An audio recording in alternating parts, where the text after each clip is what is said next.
Chill. Michigan State Police were brought in, and when they rock up, they immediately zone in on Raymond McCann. Who else? Raymond McCann to be him. Raymond McCann, and it. So you're gender volunteer.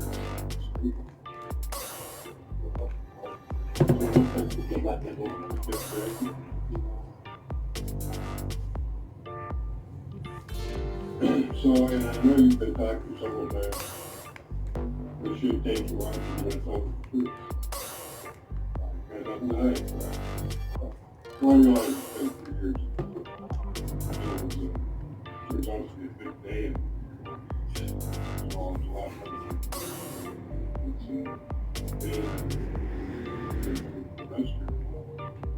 I was going to say about the cemetery. I said, when we're down there, I said, okay, we can check the cemetery. Why did you say that? Because we checked it for out. So I said, okay, let's check. Once we're there, What did you just put there? yeah, I don't know. Yeah, that's all.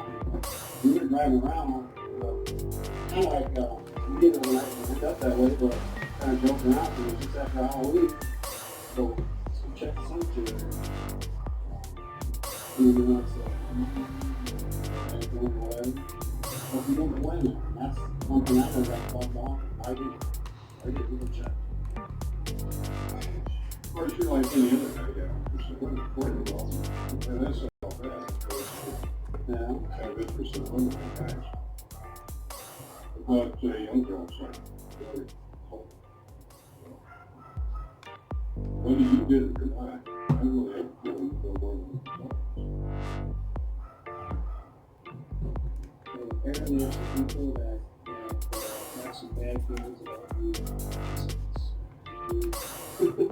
The fact that he mentioned to look for her in the cemetery a few times, never actually did himself, and wouldn't you know it, she'd actually been there.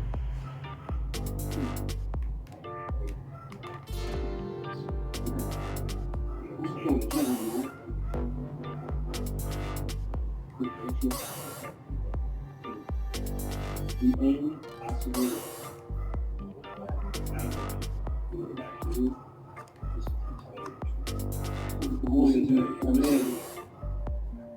the evidence was from closer and the part of your story, the story, that was bullshit.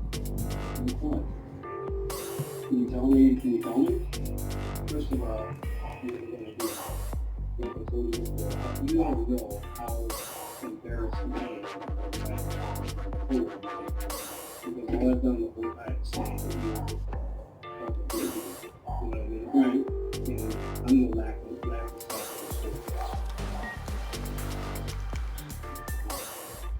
the only possible way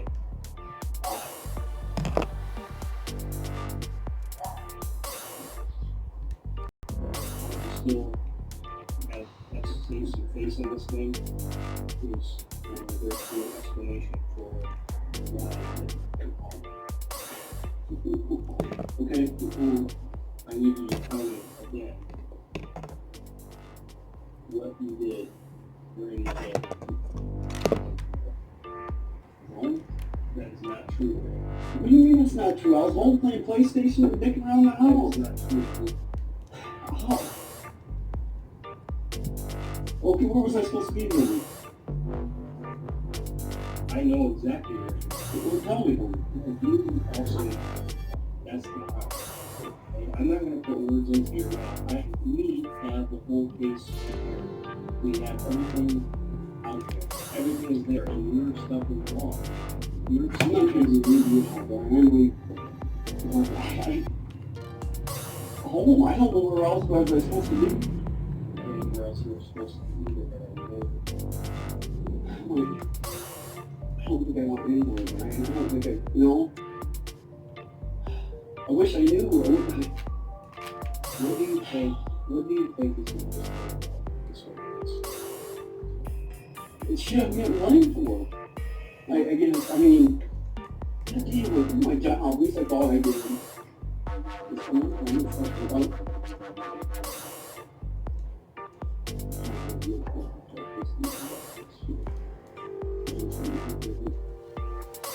The biggest thing will get you where you need to be with yourself and your life is the truth. The problem is, I know for 100%, 2,000% that your story is wrong. We know self.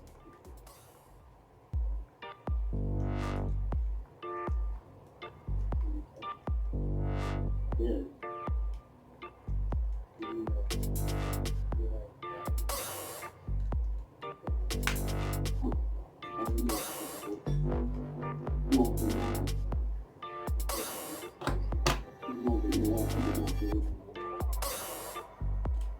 If I touched her at all, it was when I was pulling my mother away. I have to touch her, and that's how it happened.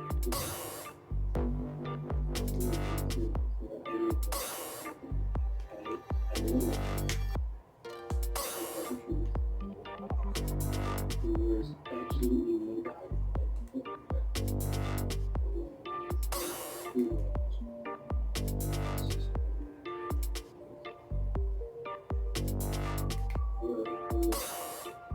this case I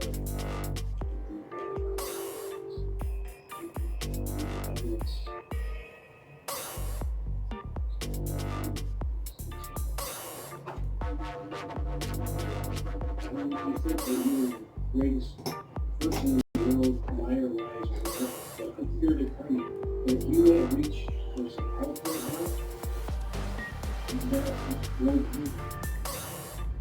His protests of innocence fell on deaf ears. The police were 1000% convinced he had something to do with what happened to Jody.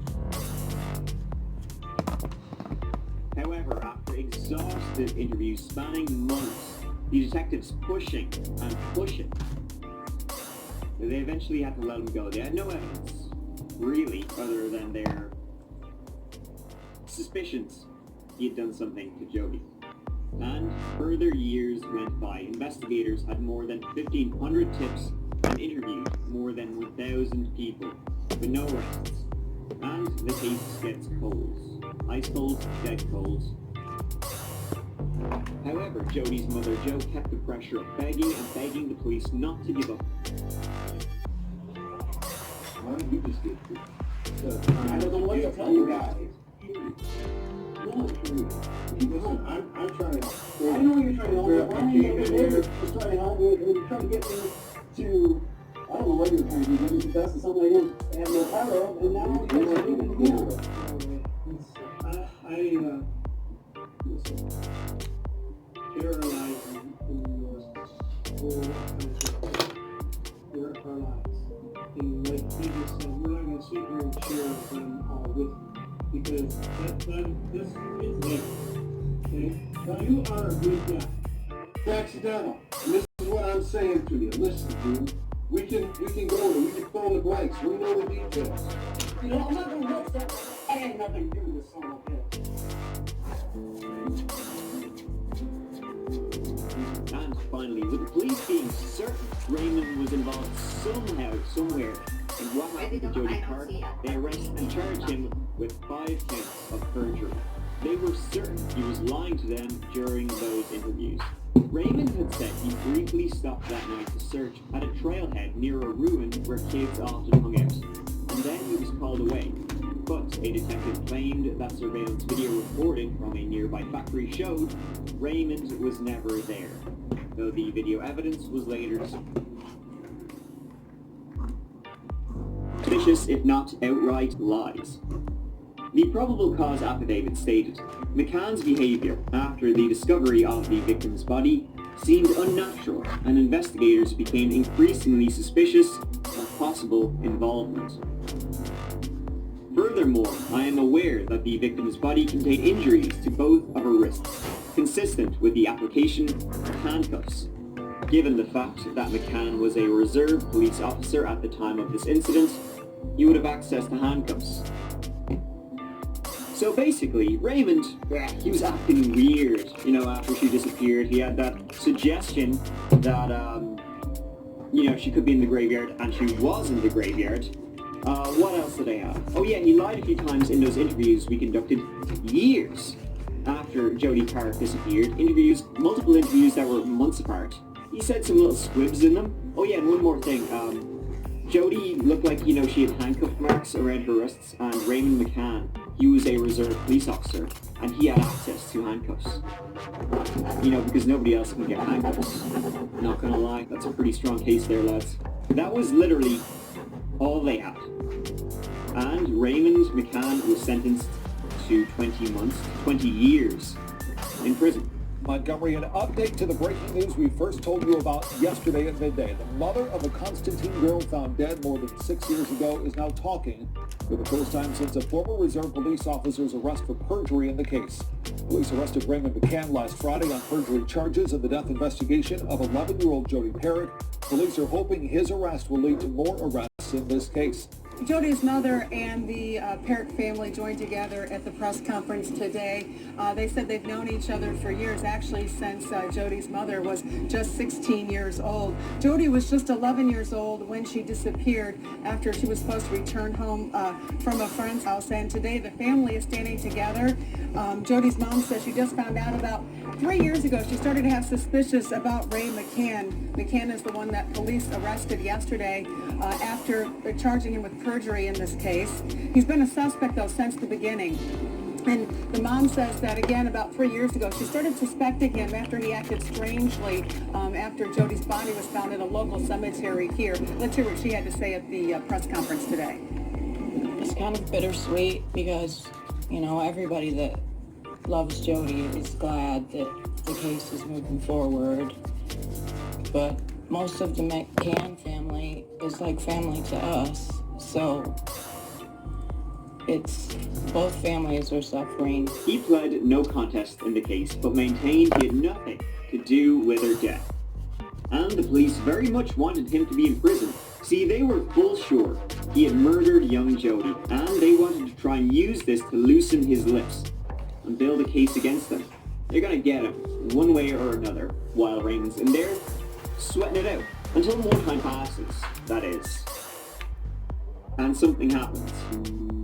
See, in 2015, while Raymond McCann was in prison, 10-year-old Mackenzie Stafford was riding her bike in the town of White Pigeon, literally right beside Constantine. And Mackenzie was attacked by an elderly neighbor who lured her into his garage and slashed at her with a knife.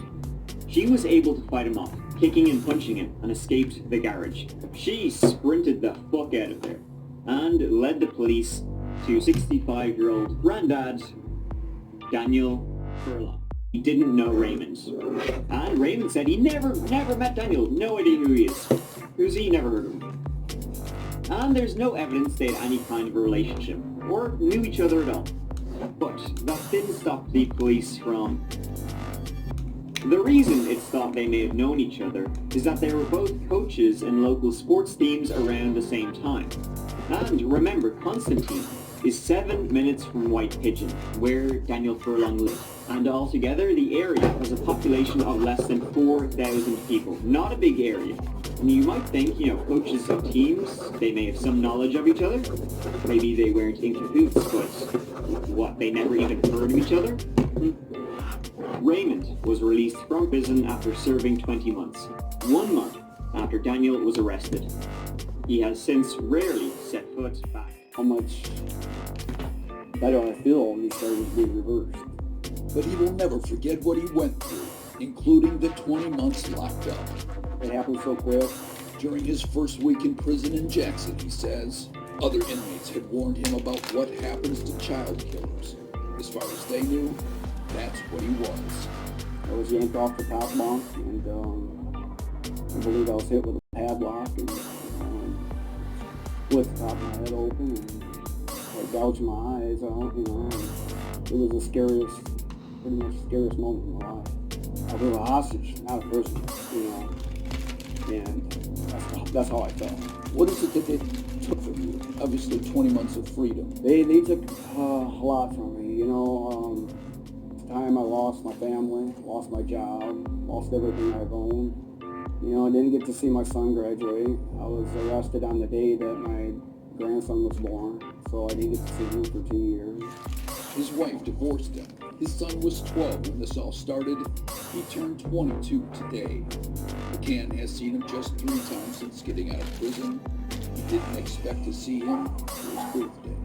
But he was so brainwashed that I had something to do with it. No one came to me. You know, he had done something to, he had committed this horrific act. Tunnel vision all the way through. Now, there are some doubts about Raymond McCann. Personally, I don't think he had anything to do with it. It seems pretty obvious they got their man, but I guess you never know. But I doubt it. And she went to the University of Georgia, graduating in 2005 with a bachelor's degree in Le France. And she actually won an award. She was so good at speaking French. And French people will try out for that award, or... On New Year's Day in 2008, Meredith Emerson was living in Beaufort, Georgia, and she decided to go for a hike with her dog Ella on Blood Mountain in the Chattahoochee National Forest. I don't know about you, but Blood Mountain, really? I mean, if that name wasn't enough to keep you away, what happened to Meredith? That certainly will be. She left a message on a chalkboard for her roommate saying, "Taking Ella hiking, hope you had fun," presumably at the New Year's party the night before. Master deduction right there. Meredith never returned from the hike. The next day she was a no-show at work. Where's Meredith? Dunno. And then her friends, her boyfriend, they start to become really, really concerned for her. They start to look through her books, through, where she would take regular hikes. And eventually they get to Blood Mountain. When they arrive, they find her car at the foot of the mountain. No Meredith, no dog Ella, no nothing. They then alert the police. This was looking pretty serious. Initially they thought, maybe she got trapped on the mountain, she fell, she had an accident, something. But, you guys, God, that sounded cheesy. The local sheriff's office then conducted a search, and after having a look around, bit of you, they called the Georgia Bureau of Investigations, who took over the case and widened the search. How the search has gained national media attention. A Gwinnett County. From Meredith Emerson, reporting live from Global State. And with the reports growing of a woman missing on Blood Mountain, the authorities were contacted by a man named Bill Clausen. See, Bill Clausen was there on Blood Mountain the day Meredith was due to go for a stream, near where Gary was camped. The driver of that truck he got out, hooked.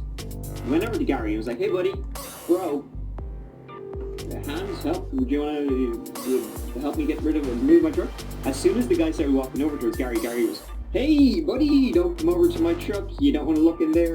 And he definitely didn't want to look in there. "Sorry guy, I can't help you, you're on your own, fuck you." This guy then was like, "Alright man, I'm gonna call 911, I'll get the cops out here, they'll help me move my truck." It's a 911 call was made. Okay, what's the exact location? I have this, the person of interest in that missing woman case is at this Chevron gas station on Ashford Dunwoody. Chevron gas station in Ashford Dunwoody? Yeah. You said the van is there? The van is here, the dog is here, the red dog, and I saw the man's face, and I've been watching the news, and I know it's him. He's got a green long sleeve sweatshirt, and he's wearing a hat, and he's emptying all this stuff out of his van. Ezra, where do you live? Okay. There you go. You guys are good to go. Thank you. Yep. We're good to go. Everything's good. They're okay. And then who was driving? I was driving. Okay. And then Alex was in the passenger seat? Yeah. Okay, and then what happened? And then we were driving and I was talking to us. She almost you said, didn't you say I bet that 120-pound girl off the foot? She almost said, she damn sure did. I lost control of both the knife and the bat. Showed her the knife, grabbed her, like it's a bad answer, girl should have been. All it is, spike was still there. Grabbed the bayonet and somehow I lost control of the bayonet and lost it, period, and it went down. I pulled it back, deployed it, grabbed that. I mean, it was not my finest job. It was not I mean, I'm better than that. I am, but I found that she was very difficult. And not only that, she was hard to subdue. And fought like hell, man. Fought, and then once I gained control over her and got her 10, 15 feet away from the trail on that little side trail I told you about, she started fighting again. And I had to fight her again for several minutes. And for doing that is what got me off, because I fight him back.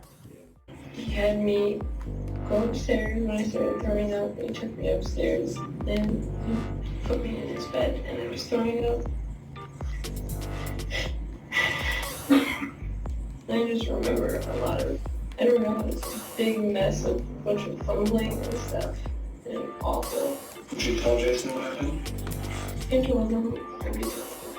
And you're scared and you just need to keep walking and walking and running. 2018.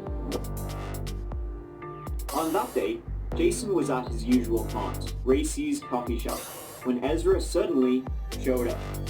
They had been messaging the night before, but he had no idea she'd turn up in town. She said she's back in town to show Alex Woodworth some of her writing and drawing.